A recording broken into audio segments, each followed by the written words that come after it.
Welcome to the Building Stronger Agents podcast, where we dive into what makes best agents, teams, and independent brokerages thrive. My name is Will Penny, and today I am completely honored to have Steve Williams in Florida. What part of Florida are you in, Steve? I'm in Northeast Florida, the Jacksoville metro area. I live out at the beach, though. Steve has been in the business since 1979, and he got his broker's license in 1980, and he started his own brokerage in 2002. So, Steve, welcome to the show. Thank you so much for taking the time, and I want to hear all about you. It's just a quick 30-second swipe would be that I was born and raised here in the Jacksonville metro area here at the beach. And after I finished school, I joined my father's real estate company at the time in 1979 when I got my license. I remember training while I was back then. It took you about close to a year to get your real estate license because it was a much more step-oriented kind of thing. And so I remember selling encyclopedias door to door just to learn how to sell something, which was kind of crazy. But I got my license. A year later, I got my broker's license. By the end of the 1980s, I started working for builders and developers and learned a very valuable niche there, and did that till about 2002 when I opened my brokerage, the Edgewater Companies.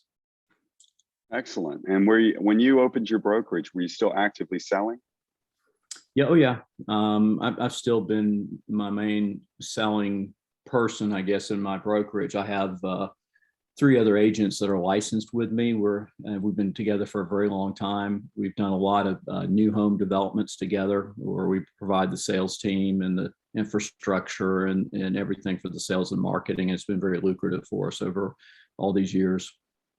So you do a lot of new construction then? Yeah, we do a lot of new construction. And of course, now here recently, it's gotten pretty thin. Right. It's just like a lot of other new home builders and throughout the country. It's the land has gotten tighter and more expensive, and so it's been an interesting ride here over the last 2 and 3 years. So what have you done to segue? Like, what are you trying to do to adjust to that? Well, I think that's what I had been watching EXP since about 2017, 2018, realizing that change is inevitable. You can't stop change. And so what wave did I want to ride next and get good at? And by the end of 2021, that's when I made the switch to EXP, and really starting to get into a deep dive with that, and enjoying everything I'm learning, and all the possibilities and potential is just unlimited.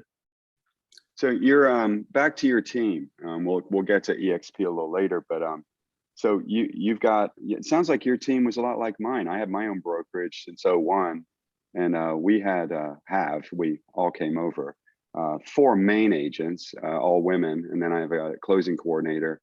But I just chose to never grow a brokerage and have to be dependent on or accountable to a bunch of agents. I just didn't find, I figured I would, selling homes was my strength, and just supporting them to become successful. That's what and just like you, it was great. Yep, absolutely. And that's kind of what we've done. And what intrigued me again about EXP was I didn't necessarily have to bring them into my brokerage, but they could be part of my team. And EXP provides all the infrastructure and background and training that they would ever need to be successful with me whenever they needed a mentor to talk to. So it just fit perfect like a glove. Yeah, that part's working out well. How are your agents doing? Are they like this year, 2022? Give me an idea of what the market looks like in your area. So for a while now, we've been able to create kind of an auction effect on every property we've put up for sale by doing. Right. But you and every real estate agent in the United States. Well, what we try and do is just take all the doubt out of the buyers' minds by convincing the sellers to go ahead and have the home inspections done in advance, and have an appraisal done in advance, or at least a very advanced CMA done in advance, so that the buyers can come with eyes wide open and put in their highest and best bid. And it's worked beautifully. We've noticed since the summer that while inventory is still tight because interest rates have ticked up, they're getting a little more discriminating and being much more careful. So our other agents, because they've been in this marketplace for a lot of years, like me, they have their own good,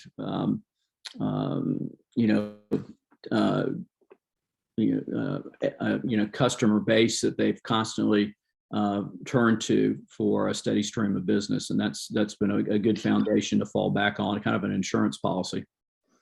Do you spend much money on leads? Nope. Quit that about 3 or 4 years ago. Good for you. Yeah, I mean, I remember Zillow sucking me in for almost a year with how much they were charging for their leads, but it's just not necessary.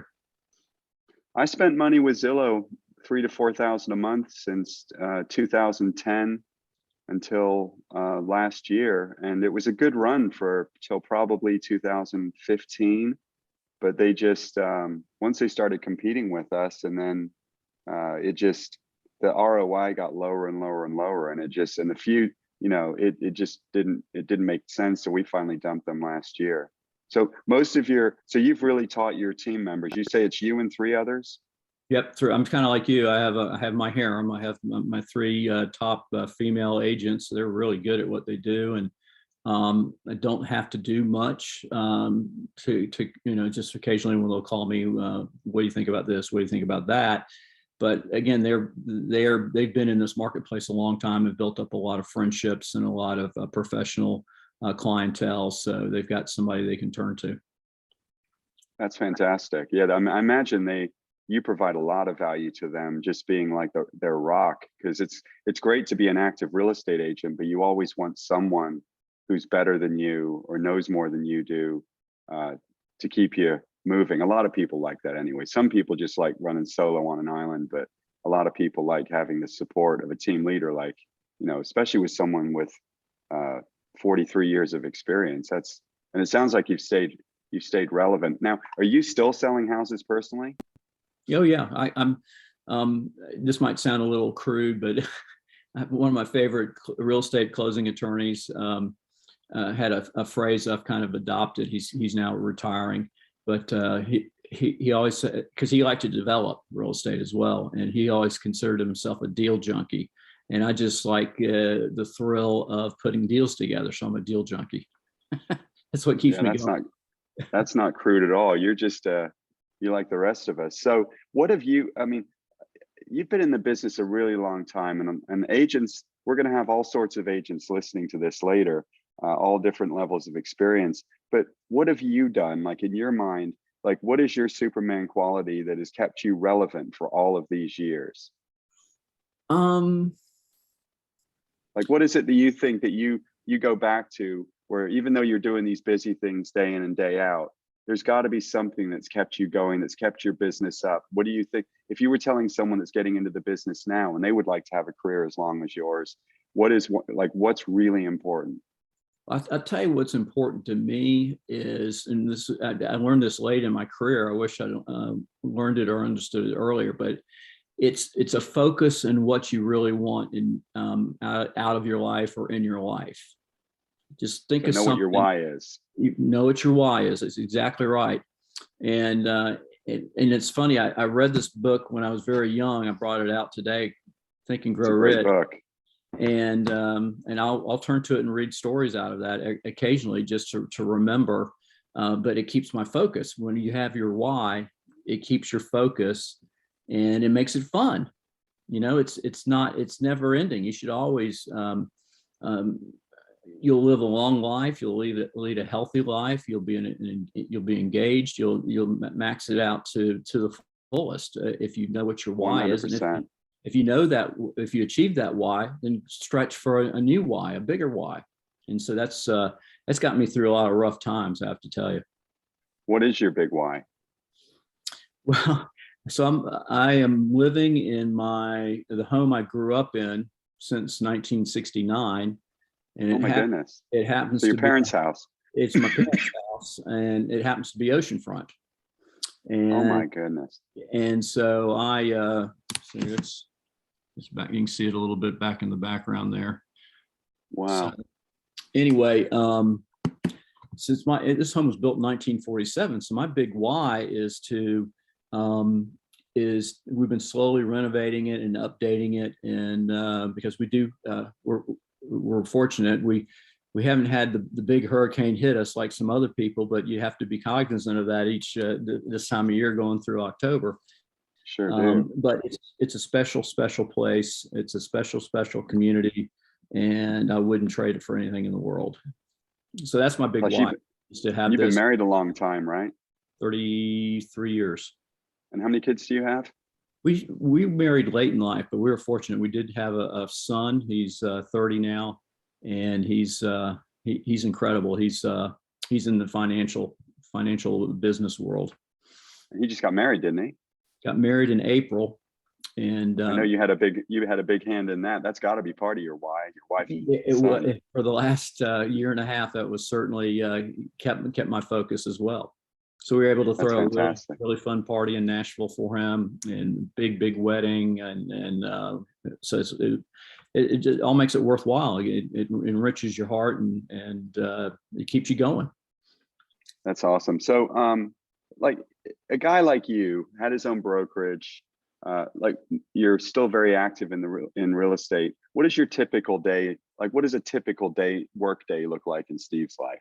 You still going on listing appointments? You still working with buyers?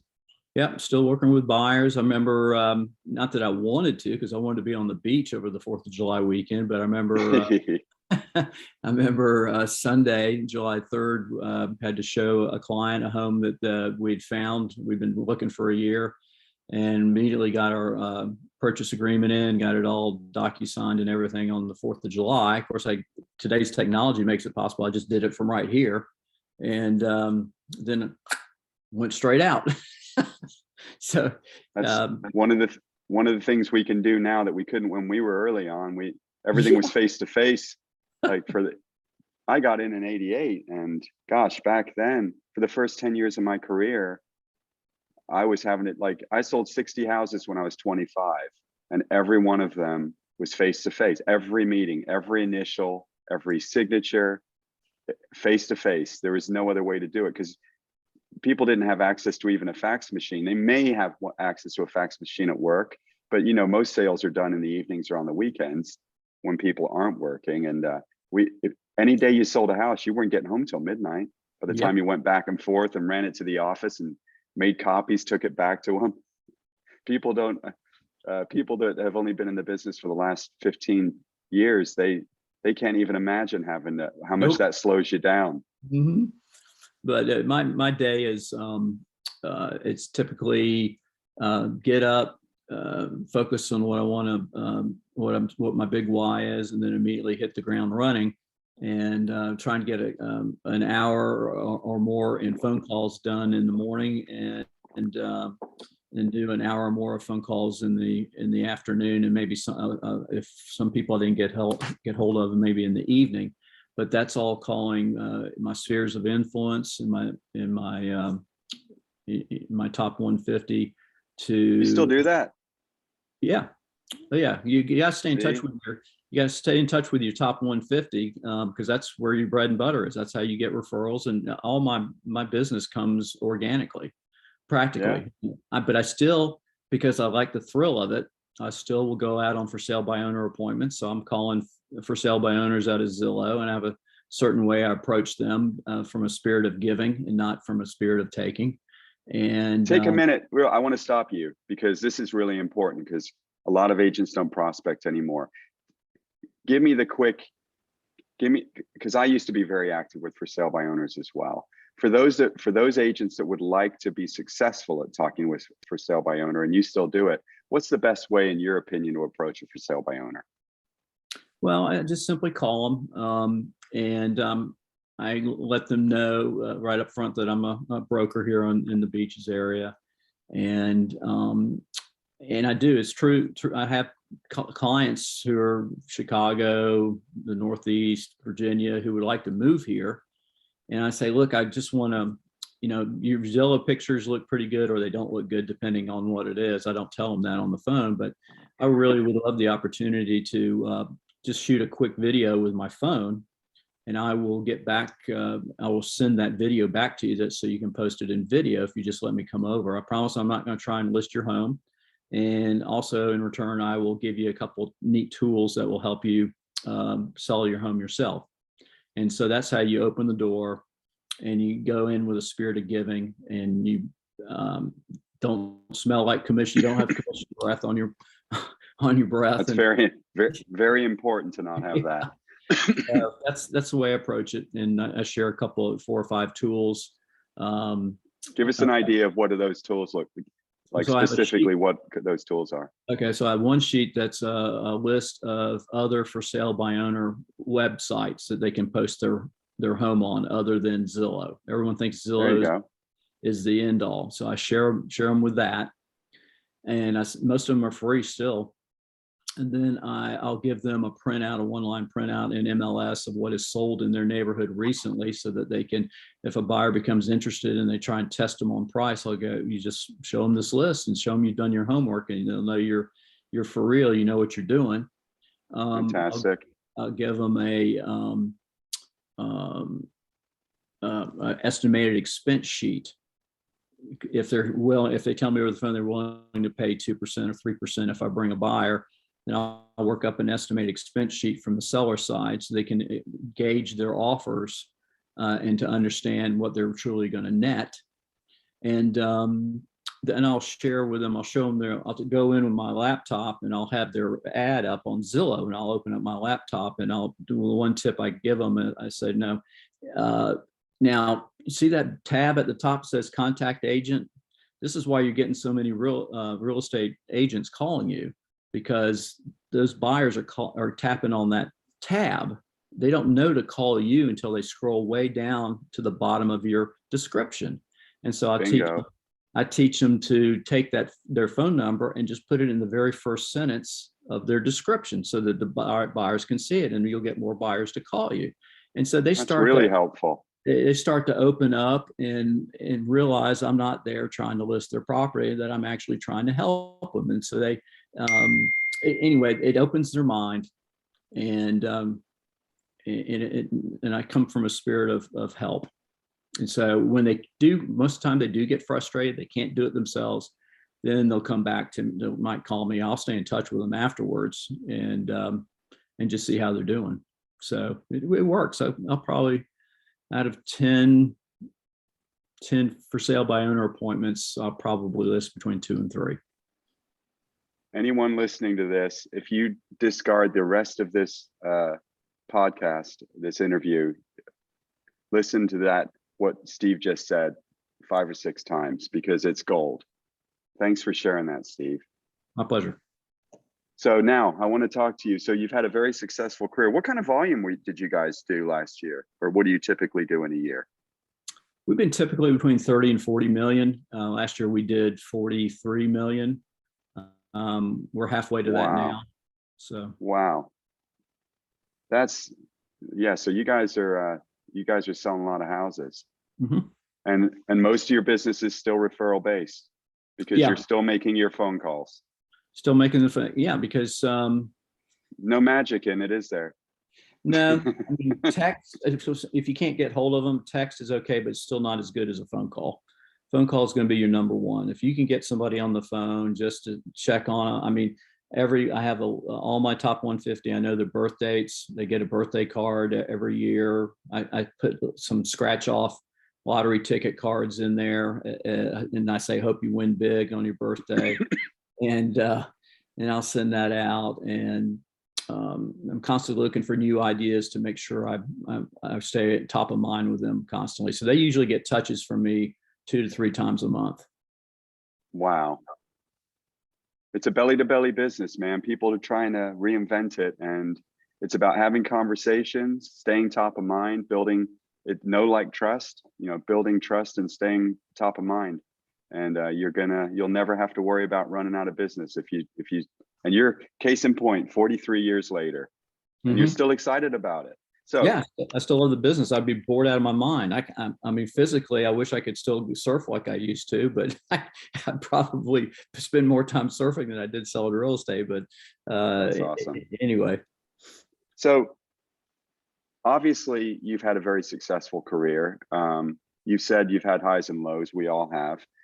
You brought up EXP a little while ago, but why a guy like you has his own brokerage, all of the control of that brokerage, obviously profitable. You're doing well over $1 million a year in commissions if you're doing $40 million in sales.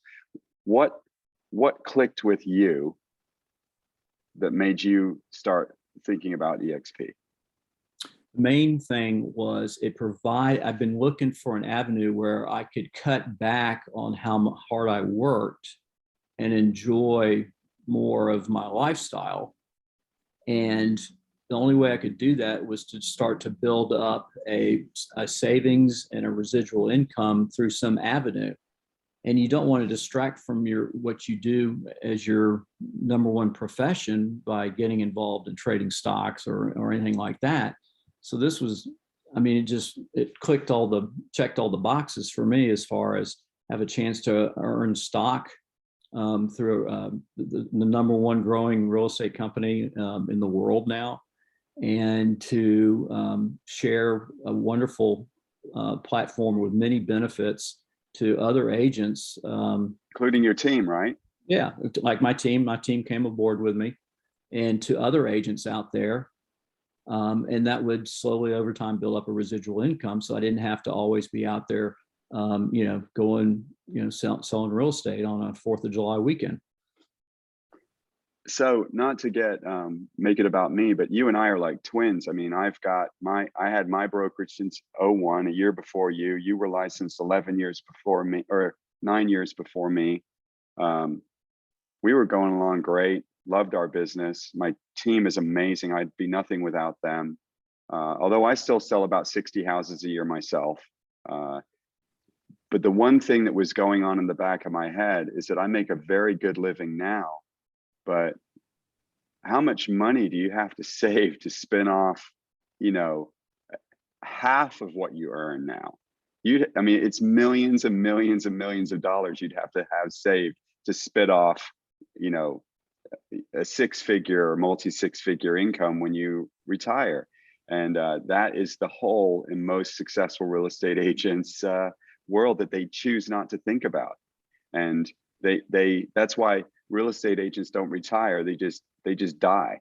They usually work until they're very old out because they don't want to give up the business, and they really can't give up the income.